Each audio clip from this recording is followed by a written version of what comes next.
In a city of secrets, the penthouse floor of the Aurelian Hotel holds the most expensive one of all. For tech billionaire Adrian Thorne, Suite 1812 was a sanctuary for his affair. But he never imagined his biggest threat wasn't on the streets below, but in the grand royal penthouse, directly, fatefully, above. This is the story of how a scorned wife used her intellect not for revenge, but for reclamation, turning a tale of betrayal into a masterclass of strategy. A penthouse suite at the Aurelian in New York costs over $25,000 a night. It's a price tag reserved for billionaires, royalty, and those with secrets to keep. For tech millionaire Adrian Thorne, it was the perfect place to treat his mistress, Chloe Carter, to a weekend of forbidden luxury in Suite 1812. He believed he had planned every detail, covered every track, meticulously arranging his escape. But he missed one crucial detail, a variable he never thought to account for. He didn't know that his wife, Amelia Thorne, the woman whose inheritance helped build his empire, had booked the grand royal penthouse directly, silently, faithfully above them. The air in the Bentley Mulsanne was thick with the scent of expensive leather and Chloe Carter's Chanel No. 5. Outside, the rain-slicked streets of Manhattan blurred into a Monet of brake lights and neon. Inside, Adrian Thorne rested a hand on her knee, his thumb tracing idle, possessive circles on the fabric of her dress. He was a man accustomed to getting what he wanted, and for the last 6 months, what he wanted was Chloe. Nervous? Adrian asked, his voice a low, confident rumble that always seemed to calm her. Chloe turned from the window, her wide hazel eyes reflecting the city's relentless ambition. A little. The Aurelian, Adrian, it's legendary. Are you sure about this? I'm sure about us, he corrected, leaning in to kiss her. It was a practiced, perfect kiss, the kind that erased doubt and whispered promises of a future. Amelia thinks I'm at a tech summit in Zurich. Her father's old cronies are honoring him with some posthumous award. She'll be buried in family obligations all weekend. We're ghosts, he declared, a smile playing on his lips. Chloe wanted to believe him, she desperately needed to. At 26, she was a senior data analyst at his company, Thorne Innovations. She had been dazzled by his intellect, his power, and the focused attention he had shown her. He made her feel seen in a way no one else ever had. He spoke of a future, a life beyond the sterile, passionless marriage he described with his wife, Amelia. It was a marriage he'd claimed was now nothing more than a business arrangement, a relic of a past he was eager to escape. The Bentley purred to a stop beneath the ornate green copper awning of the Aurelian Hotel. A doorman in a topcoat and white gloves materialized, opening Chloe's door as if she were royalty. The lobby was a breathtaking cathedral of commerce and comfort. A colossal crystal chandelier, rumored to have been salvaged from a Habsburg palace, dripped light onto floors of polished marble. The air hummed with the quiet, confident murmur of the truly wealthy. Adrian, ever the commander, handled everything with practiced ease. He didn't go to the main check-in desk. Instead, a discreetly dressed woman with a tablet met them by a marble column. Mr. Harrison, she greeted him, using the alias he'd booked under. Welcome back to the Aurelian. The celestial suite is prepared for you, room 1812. Your luggage will be brought up momentarily. She handed him a sleek black key card without another word. No paperwork, no IDs, no fuss. The privacy of the Aurelian's guests was its most coveted luxury. As they ascended in the private, wood-paneled elevator, Chloe felt a thrill mixed with a potent dose of guilt. She had seen photos of Amelia Thorne at company galas, a woman of intimidating elegance and poise, with cool blue eyes and a pedigree that stretched back to the Mayflower. She was the Thorne in Thorne Innovations, having provided the seed money from her family's vast shipping fortune that had launched Adrian's brilliant idea into a billion-dollar reality. What's she like? Chloe asked, the question escaping before she could stop it. Adrian's smile tightened almost imperceptibly.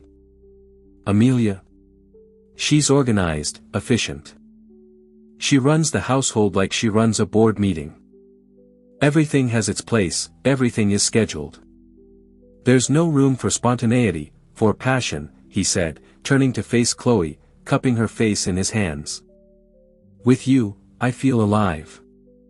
With her, I feel like I'm managing an asset. The elevator doors opened directly into the vestibule of their suite. It was less a room and more an apartment, a sprawling living area with floor-to-ceiling windows that offered a jaw-dropping panorama of Central Park. A bottle of Dom Perignon was chilling in a silver bucket next to two flutes. A bouquet of Chloe's favorite flowers, white orchids, sat on a glass coffee table. "How did you know?" she whispered, touching one of the delicate petals. "I pay attention," Adrian said, his voice husky as he wrapped his arms around her from behind. "I know everything about you, Chloe Carter." He began kissing her neck, and the last of her reservations melted away under the warmth of his touch and the sheer opulence surrounding them. She was living a fantasy. For the weekend, this gilded cage was hers. They made love with an urgency fueled by the forbidden nature of their tryst, the city lights twinkling below them like a carpet of scattered diamonds. Later, wrapped in plush hotel robes, they stood by the window, champagne in hand. "To us," Adrian toasted, clinking his glass against hers. "To a future where we don't have to hide." Chloe smiled, a genuine, hopeful smile. She looked out at the view, at the endless expanse of the city. She felt on top of the world, high above the noise, the judgment, the complications. She had no way of knowing that she wasn't on top of the world at all. She wasn't even at the top of the hotel. High above Suite 1812, in the grand royal penthouse that occupied the entire floor above them, another woman was unpacking. She, too, stood by a window, looking down at the same park, holding not a glass of champagne but a slim leather-bound file. Amelia Thorne was not in Zurich. She wasn't at a family function. She was here, and she was listening. Not with her ears, but with a cold, calculated certainty that had been building for months. The faint, percussive thud of a bassline from a song playing in the suite below traveled almost imperceptibly through the floorboards. It was a confirmation that felt as final as a gavel strike. Her husband and his mistress had arrived. And her own plan was just beginning. Amelia Thorne did not believe in coincidence. Coincidence was a luxury for the unprepared, a narrative for the naive. Her world, the one she had meticulously curated alongside her husband, was built on strategy, data, and the unflinching acknowledgement of human fallibility, especially Adrian's. The suspicion had started not with a lipstick stain or a late night at the office, but with a discrepancy in a financial report. A sub-account for corporate travel and entertainment, usually predictable, had begun to show erratic, high-value expenditures. A $5,000 dinner at a restaurant Adrian despised. A charge for a suite at a boutique hotel in Soho on a night he was supposedly working late. They were small waves in a vast ocean of capital, but Amelia had built her family's fortune by charting the tides. She didn't confront him. A confrontation would only yield prettier lies, more elaborate deceptions. Adrian was a brilliant innovator but a predictable liar. He would gaslight and deflect, making her feel paranoid and controlling. No, Amelia did not want an argument. She wanted irrefutable truth. So, she had hired Marcus. He was not a gumshoe from a film noir. Marcus was a discreet, terrifyingly efficient corporate investigator who specialized in what he called asset protection and risk mitigation for high-net-worth individuals. He was a ghost with a camera and access to systems that made privacy a quaint, outdated notion. For 2 months, Marcus fed her a steady stream of information. Encrypted emails would arrive at 3 a.m. containing photos, locations, and timelines. The subject of his investigation, Chloe Carter. Amelia learned everything. She knew Chloe's coffee order, her student loan debt, the name of her cat. She saw photos of her laughing with Adrian in a secluded corner of a wine bar, of them holding hands during a walk along the Hudson, of a kiss shared in the back of his Bentley. Each photo was a small, cold stone dropped into the pit of her stomach. There was pain, of course, a deep, seismic crack in the foundation of their 20-year marriage. But as the evidence mounted, the pain began to crystallize into something harder, colder, and far more useful: resolve.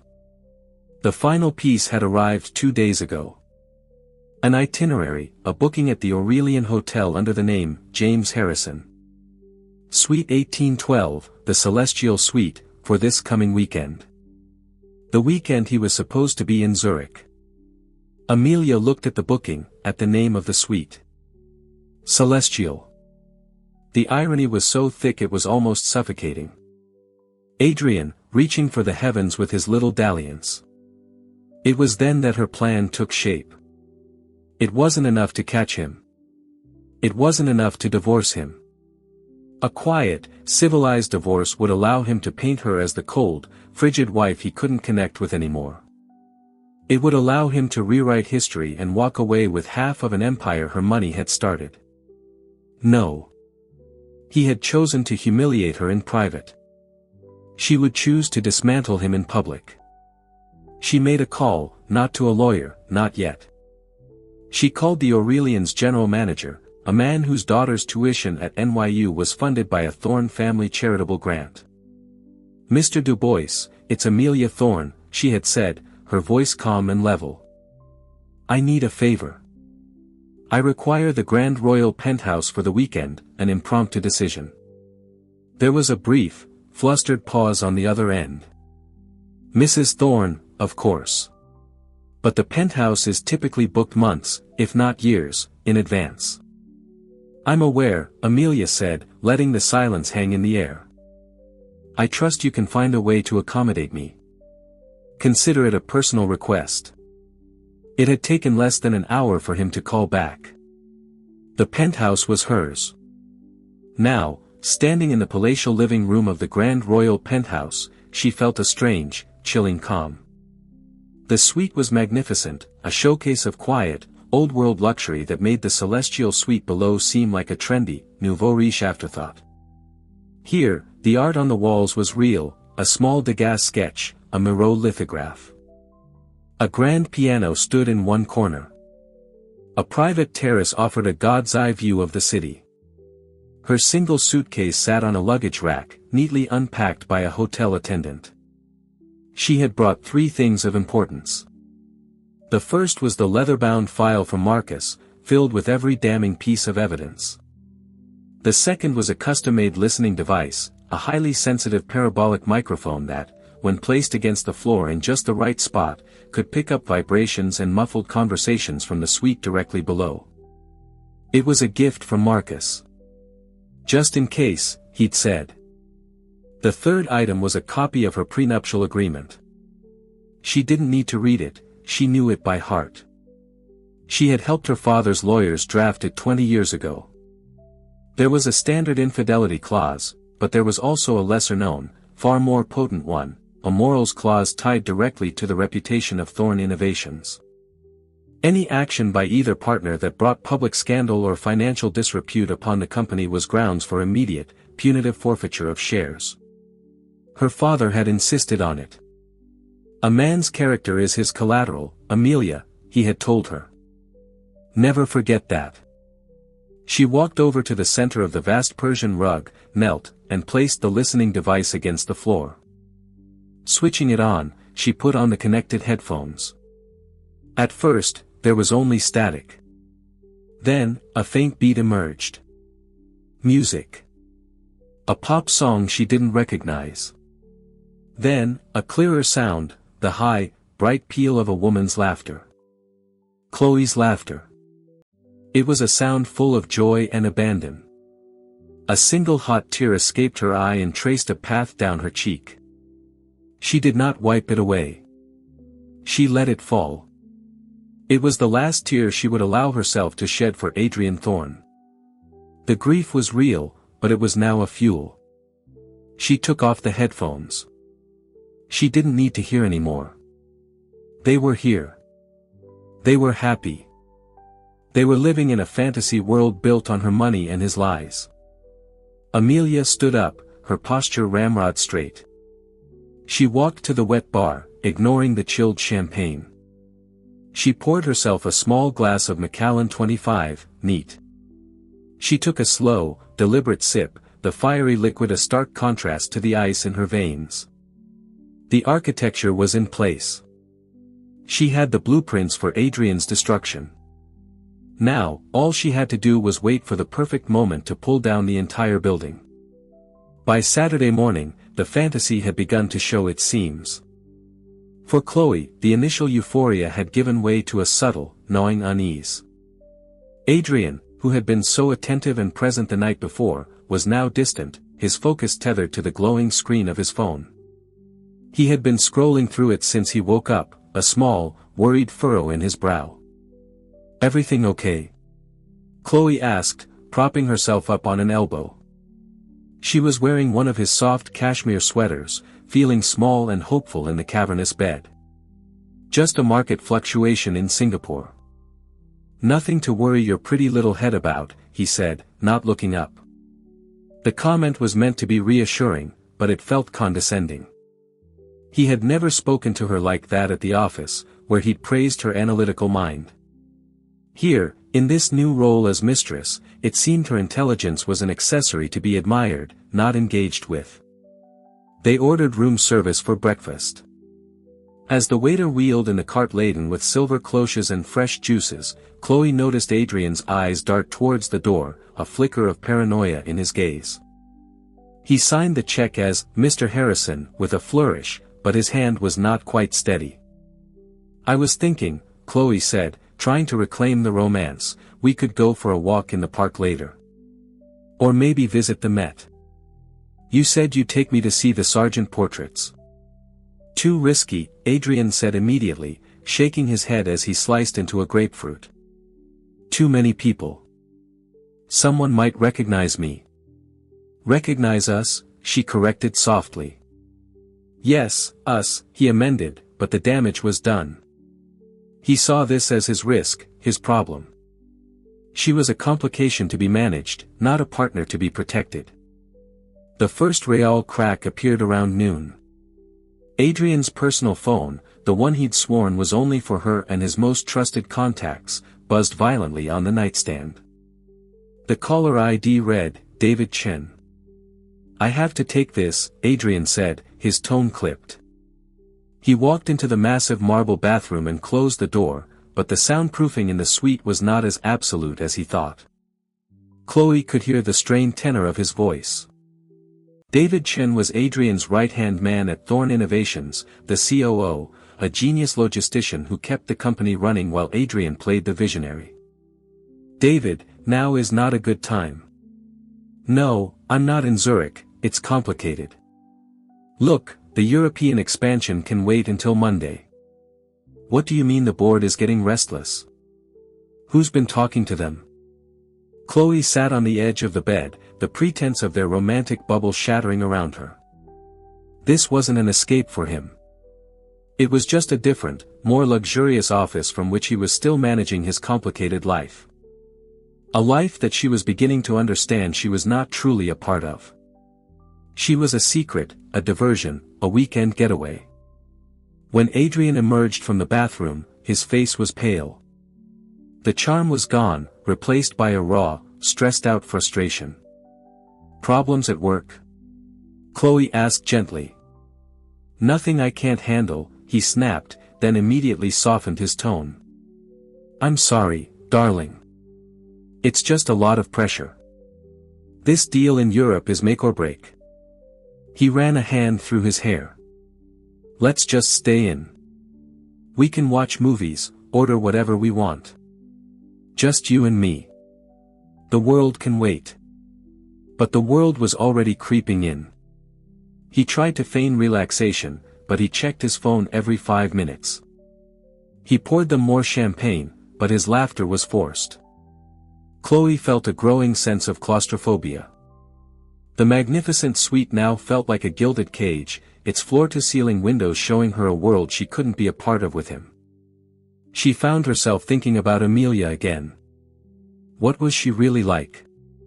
Adrian painted her as a cold, calculating woman, but she was also the co-founder of his empire. A woman like that didn't get where she was by being a passive bystander. The story Adrian had constructed about his marriage was starting to feel edited. A narrative crafted for a specific audience, her. The breaking point came in the late afternoon. They were in the living area, a classic film playing unheeded on the massive screen. Adrian's phone buzzed again. This time it was an email. He glanced at the screen, and all the color drained from his face. He stood up so abruptly he nearly knocked over his champagne flute. "What is it?" Chloe asked, alarmed.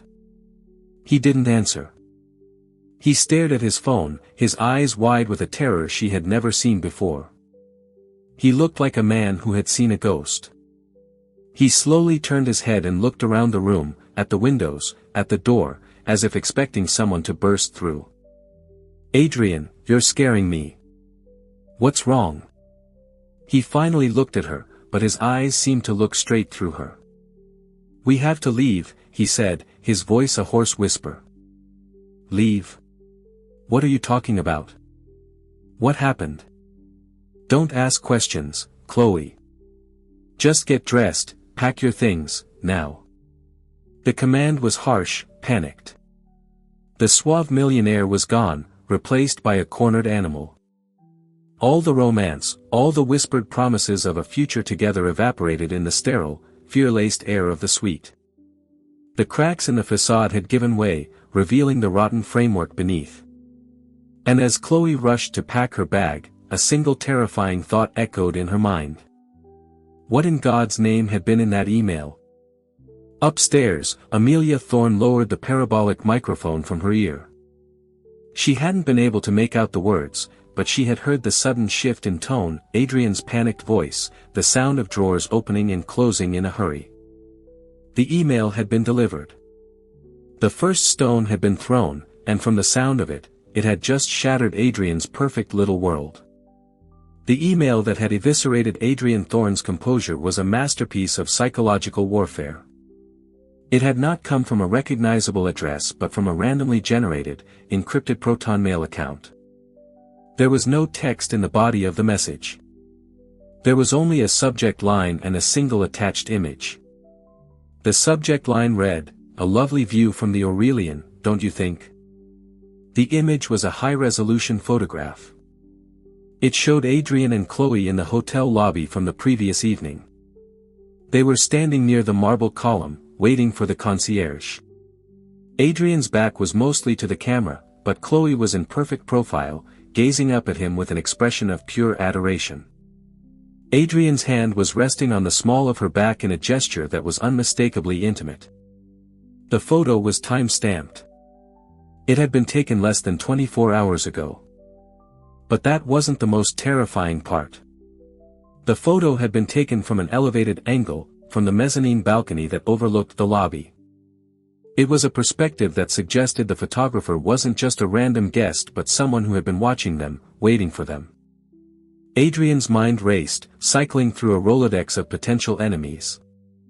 Was it a business rival trying to get leverage for the European deal? Had one of Amelia's family members, protective of the Thorne name, hired someone to follow him? Or was it simpler and more sordid, a professional blackmailer who had gotten lucky? His mind, a finely tuned instrument for calculating risk and strategy, was now flooded with a paralyzing static of paranoia. The one possibility he did not for a single second entertain was that the architect of his terror was sleeping peacefully in a four-poster bed directly above his head. Amelia was in Zurich, drowning in familial grief and duty. That was a fixed point in his universe. Her absence was the foundation upon which this entire weekend was built. "Adrian, talk to me," Chloe pleaded, pulling on her coat, her voice shaking. "Who sent that? What did it say?" "It's nothing," he lied, the words tasting like ash in his mouth. He shoved his phone into his pocket, trying to regain control. "It's a bluff. A competitor trying to rattle me before the merger talks. It's business, Chloe, it has nothing to do with you." But his eyes betrayed him. He kept glancing at the door, at the silent telephone on the desk. He felt exposed, watched. The luxurious suite had transformed into a fishbowl. Business? Chloe shot back, her fear turning to anger. You looked like you saw a ghost. You told me to pack, to run. This doesn't feel like business, Adrian. This feels like we got caught. We didn't get caught, he insisted, his voice rising. He grabbed her by the arms, his grip tighter than he intended. Nobody knows we're here. This is a targeted corporate attack. They're using our situation as leverage. The best thing we can do is act normal, stay calm. His attempt to sound commanding was completely undermined by the sheen of sweat on his forehead. He was telling her to stay calm while he was visibly imploding. He released her and began to pace the room like a caged tiger. Harrison. They don't know my real name. They know the room number. How could they know the room number? He stopped, his eyes widening. The staff. Someone on staff must have been paid off. He was spiraling, casting blame in every direction to avoid looking at the simple truth. His own recklessness had consequences. Chloe watched him, a cold dread washing over her. This was the man who had promised her a future, a life of passion and authenticity. This panicked, paranoid stranger was not that man. She was seeing the real Adrian Thorne for the first time. Not the confident CEO or the charming lover, but a man terrified of losing control. I want to go home, she said, her voice small but firm. No, Adrian's response was sharp, almost brutal. We can't leave. If someone is watching, leaving in a panic is the worst thing we can do. It confirms their leverage. We stay. We finish the weekend. We act as if nothing is wrong. We project strength. On Monday, my security team will sweep this hotel from top to bottom and find out who's behind this. He was talking about his life, his problems, his strategy. She was a piece on his chessboard, a pawn he was now moving to protect his king. Defeated and scared, Chloe sank onto the sofa. The dream was well and truly over. She was trapped in a luxury prison with a man who was unraveling before her very eyes. The silence in the room was heavy, broken only by the distant sound of a siren on the street below and the frantic, silent whirring of Adrian Thorne's mind as he tried and failed to calculate his way out of a trap he didn't even understand. He was fighting a ghost, a digital phantom who had his name, his location, and his secret. He thought he was playing a game of corporate espionage. He had no idea he was a pawn in a war of marital revenge. Upstairs, Amelia placed a "Do Not Disturb" sign on her door. She ordered a light lunch from room service, a lobster salad and a glass of Sancerre. She ate slowly, methodically, savoring every bite. She did not need a listening device to know what was happening below. She had written the script herself. Panic, accusations, lies. The slow, corrosive acid of fear eating away at their illicit fantasy. The first act of her play was over, and it had gone perfectly. The next 24 hours were a slow-motion descent into psychological hell. Adrian's attempt to project strength was a catastrophic failure. He was a prisoner in his own gilded getaway, and his paranoia poisoned every moment. He drew the heavy blackout curtains, plunging the suite into a perpetual, gloomy twilight. He forbade Chloe from opening the door, insisting that all communication go through him. When room service arrived, he would peer through the peephole for a long minute before cautiously cracking the door open, his body blocking the view into the room. He made a series of frantic, whispered phone calls to his head of security, a gruff ex-Mossad agent named Avi, and to his lawyer. Chloe could only catch snippets of the conversations. A complete digital sweep. I want to know who has access to the guest manifest. No, I can't tell you why, just find them, Avi. Yes, it's a level 10 priority. He was trying to treat a wound of the heart with the tools of corporate warfare. He was searching for hackers and spies, for moles and blackmailers. His mind, so brilliant at identifying market vulnerabilities, was completely blind to the emotional betrayal he himself had authored. For Chloe, the fear had begun to curdle into a cold, hard resentment. She was no longer a participant in a romance. She was collateral damage in Adrian's crisis. He barely spoke to her, and when he did, it was with the distracted air of a general issuing orders to a subordinate.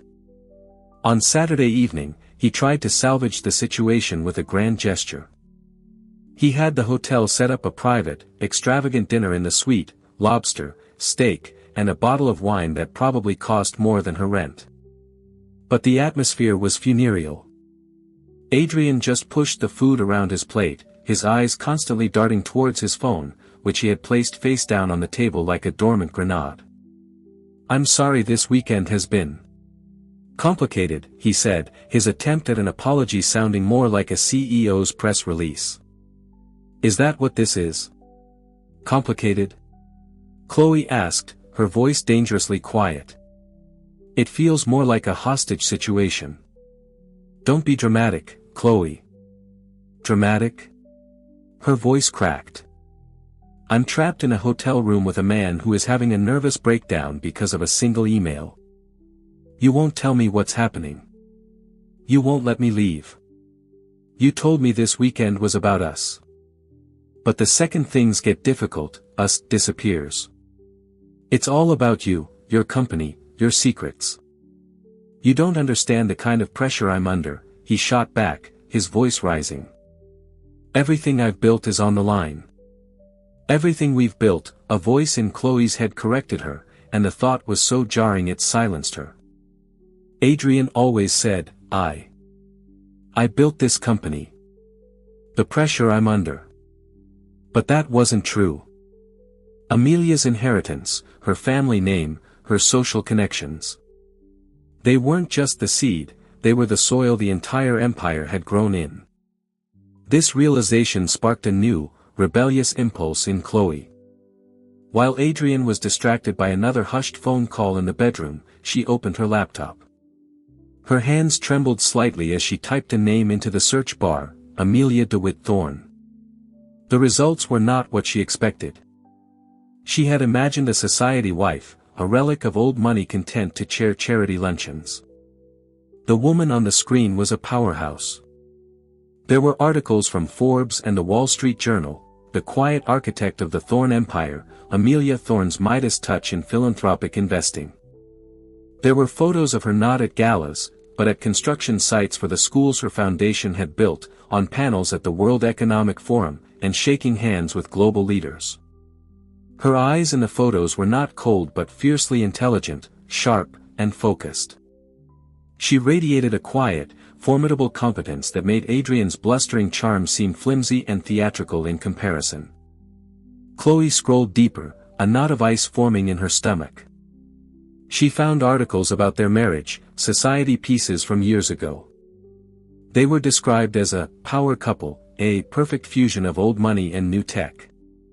She read about Amelia's background, her degree in art history and economics from Yale, her position on the board of Thorne Innovations. A position on the board. Adrian had told her Amelia had no interest in the business, that she found it vulgar. Another lie. Everything he had told her about his wife was a lie. He hadn't just edited the story, he had fabricated it from whole cloth. He had painted Amelia as a weak, detached woman to make himself seem like a trapped victim and to make Chloe feel like his savior. The truth was sickeningly clear. Amelia Thorne was not the cage, she was the co-architect of the castle. Chloe felt a wave of profound shame wash over her. She wasn't a romantic heroine rescuing a misunderstood genius. She was a cliché, the younger woman, the office subordinate, a temporary distraction for a powerful man having a midlife crisis. She had allowed herself to be blinded by luxury and flattery, ignoring the glaring red flags because the fantasy was so intoxicating. She closed the laptop, the soft click echoing in the silent suite. The man in the next room was not her partner. He was her boss, a liar, and a cheat. And his wife. His wife was not a woman to be trifled with. A new kind of fear took root in Chloe's heart. It was no longer a fear of being caught. It was the fear of what a woman like Amelia Thorne would be capable of if, or when, she discovered the truth. Chloe suddenly felt an overwhelming urge to get as far away from Adrian Thorne and his web of lies as possible. She looked at the door, her gilded cage, and for the first time, she began to formulate a plan of her own. She just needed a way out. On Sunday morning, the atmosphere in Suite 1812 was thick with unspoken truths. Adrian was exhausted, his paranoia having burned through his reserves of energy. He had finally succumbed to a restless sleep, his phone clutched in his hand like a talisman.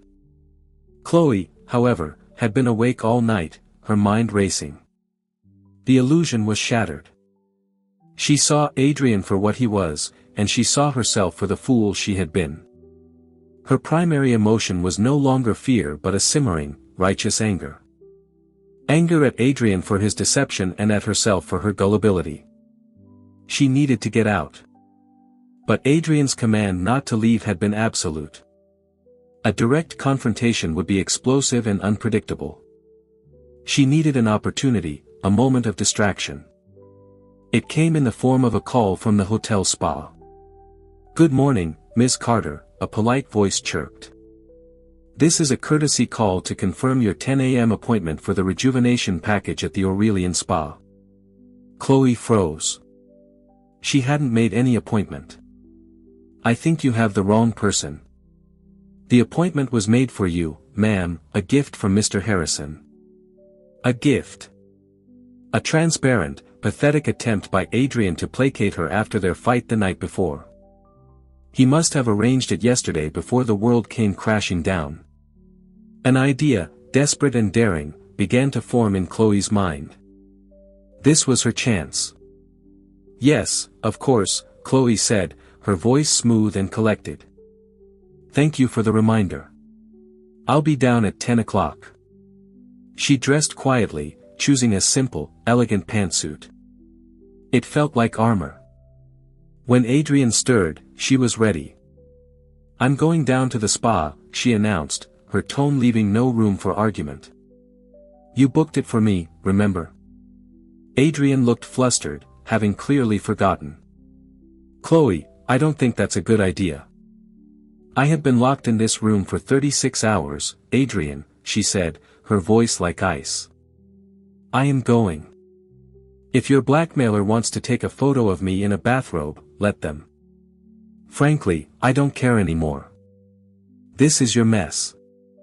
I'm going to get a massage." Before he could protest further, she walked out, closing the door firmly behind her. The freedom of the hotel hallway was intoxicating. The Aurelian Spa was an oasis of tranquility, all muted lighting, trickling water, and the scent of eucalyptus. After changing into a robe, she was led to a quiet, private waiting lounge to await her therapist.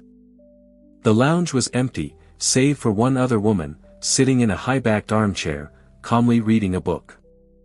The woman looked up as Chloe entered, her blue eyes clear and assessing. She was impossibly elegant, even in a simple white robe.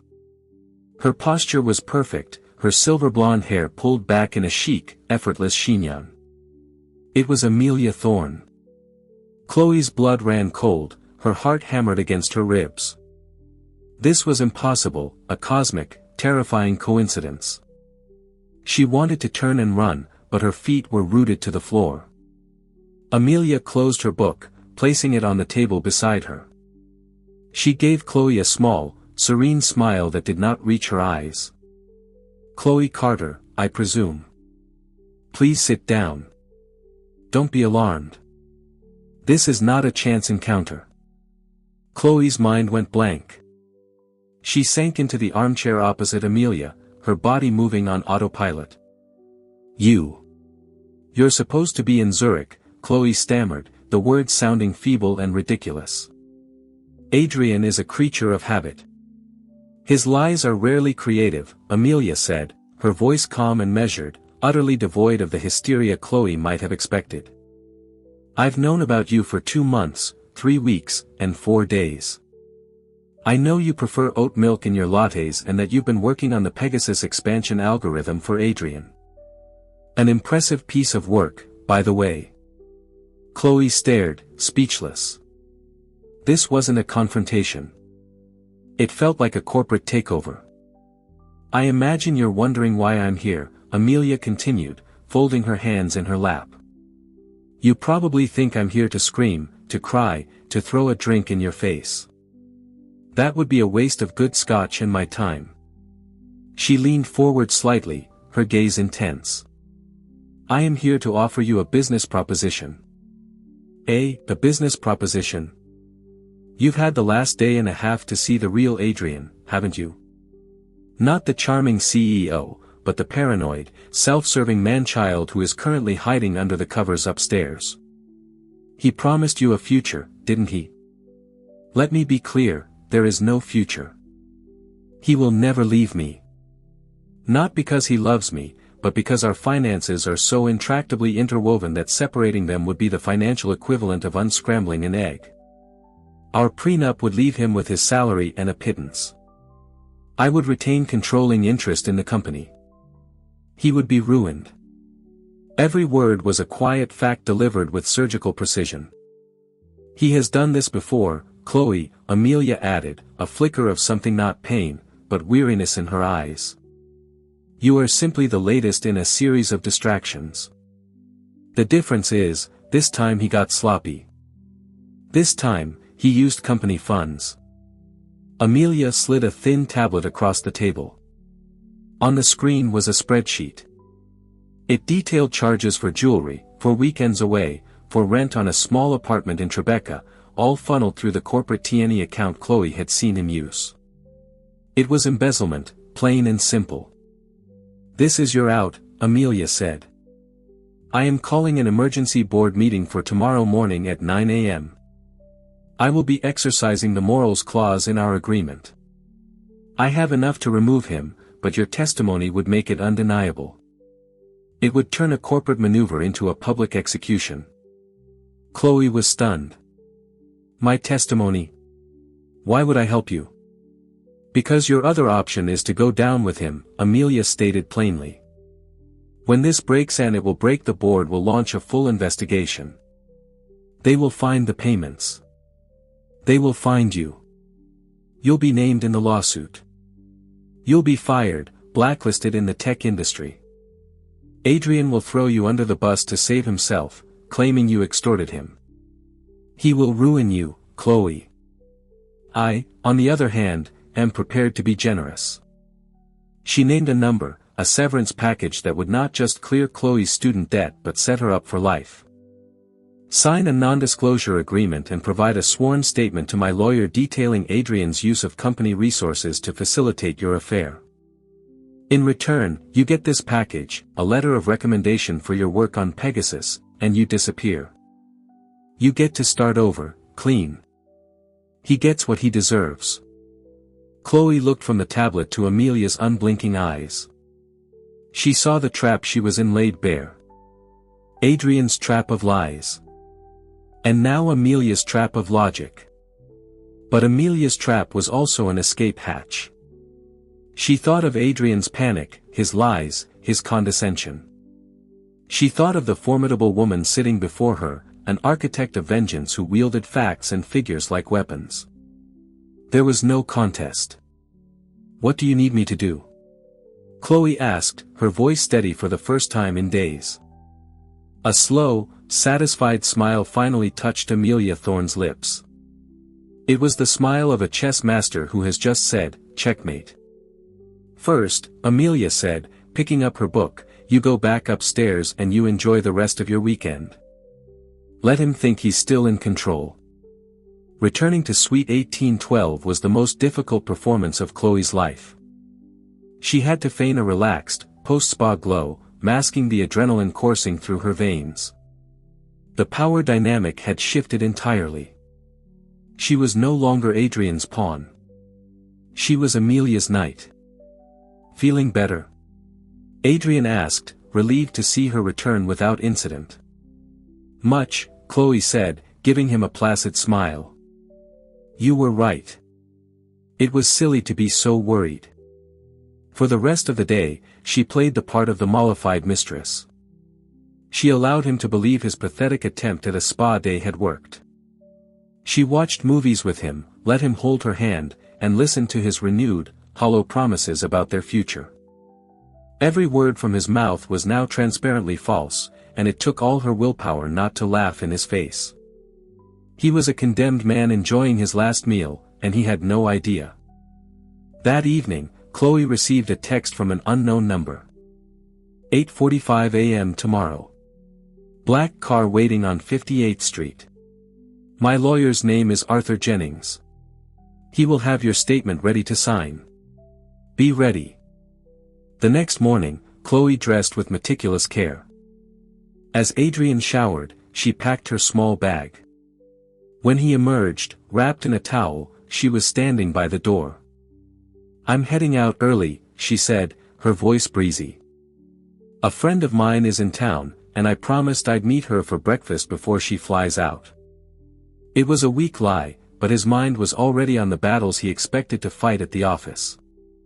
All right, he said, distracted. I'll call you later this afternoon once I've sorted out this mess. He leaned in to kiss her, but she turned her head so his lips landed on her cheek. Have a good day at the office, Adrian, she said. The words were laced with an irony so profound it was almost painful. She walked out of Suite 1812 without looking back. She did not take the main elevator. Following Amelia's texted instructions, she took a service elevator down to the ground floor, bypassing the lobby entirely and emerging onto a side street. The black car was waiting exactly where promised. An hour later, Adrian Thorne walked into the main boardroom of Thorne Innovations on the 50th floor of their midtown skyscraper. He had been summoned by an urgent, non-negotiable email from Amelia's assistant. He assumed it was about the European deal David Chen had been panicking about. He was ready for a fight, armed with projections and market analysis. He was not prepared for what he saw.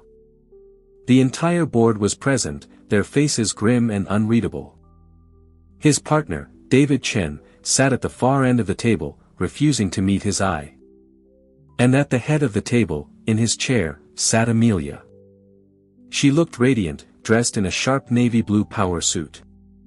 She was the picture of calm authority. Adrian, thank you for joining us, she said, her voice echoing slightly in the silent room. Please, take a seat. The only empty chair was one usually reserved for junior executives, halfway down the table.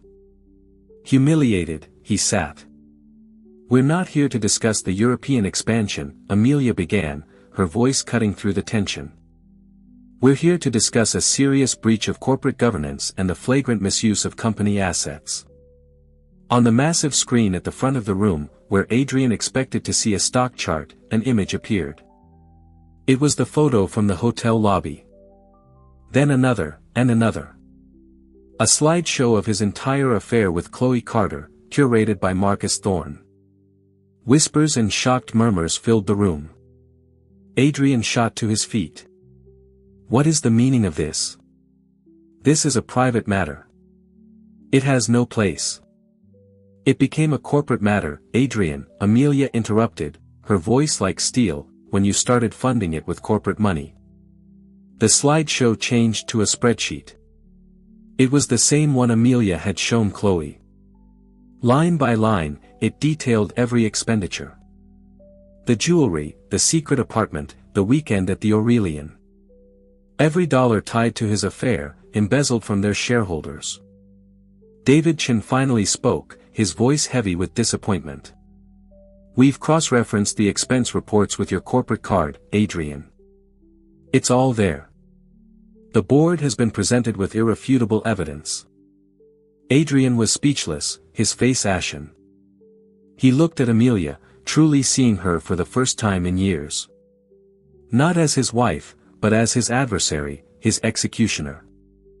She had planned this, every step.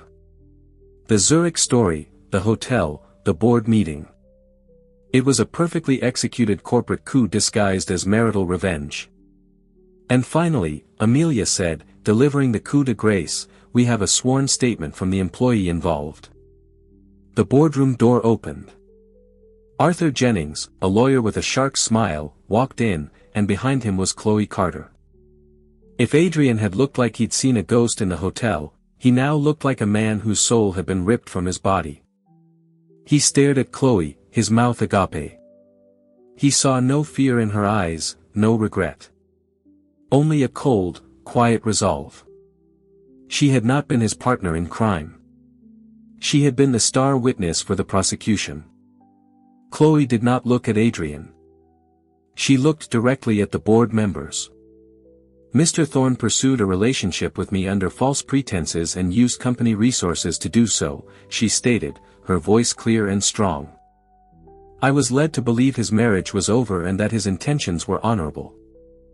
I have provided Mr. Jennings with all the evidence I have to that effect. It was over." Adrian sank back into his chair, a broken man. He was ruined publicly, professionally, personally. Utterly and completely dismantled by the two women he had so profoundly underestimated. The board voted unanimously. Adrian Thorne was removed as CEO and chairman of Thorne Innovations, effective immediately. A motion was passed to pursue legal action to reclaim the embezzled funds and press charges. Amelia Thorne was named interim CEO. In the aftermath, Adrian's world collapsed into a spiral of lawsuits and public shame, a cautionary tale whispered in the boardrooms and country clubs where he was once revered. But for the two women he wronged, it was a beginning. Chloe Carter, true to her word, disappeared from New York. With the severance from Amelia, she didn't just move to the West Coast, she invested in herself. She went back to school, earned her MBA, and started her own data analytics firm, specializing in ethical corporate practices. Her company became a beacon of integrity in the tech world, and she found a quiet, fulfilling life, building an empire of her own, on her own terms. Amelia thrived, unshackled from the weight of her husband's deceit. As CEO, she steered Thorne Innovations to unprecedented heights, her leadership lauded as visionary and decisive. She didn't just reclaim her company, she redefined it, establishing new philanthropic branches and championing women in tech. Years later, on a sunny afternoon in San Francisco, Amelia was the keynote speaker at a tech conference for female entrepreneurs. After her speech, a woman with confident, hazel eyes and a warm smile approached her. "Mrs. Thorne," Chloe said, extending a hand. "I don't know if you remember me." Amelia's serene smile widened. "Of course, I do, Ms. Carter. Or should I say, CEO Carter." They stood for a moment, two architects of their own destinies, the past a distant, conquered landscape. There were no lingering shadows of betrayal, only the quiet, powerful understanding of two women who had taken the wreckage of one man's lies and built something stronger, something better, in its place. They had found their own beautiful endings, not in revenge, but in their own remarkable success. What do you think? Was Amelia's plan a masterstroke of justice, or a cold, calculated revenge? Could Chloe have chosen a different path? Let us know your thoughts in the comments below. If you found this story of intrigue and empowerment as compelling as we did, don't forget to hit that like button and share it with someone who loves a story where the smart woman always wins.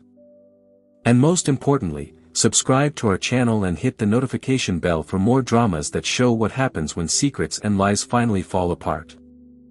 Thanks for listening, and we'll see you in the next story.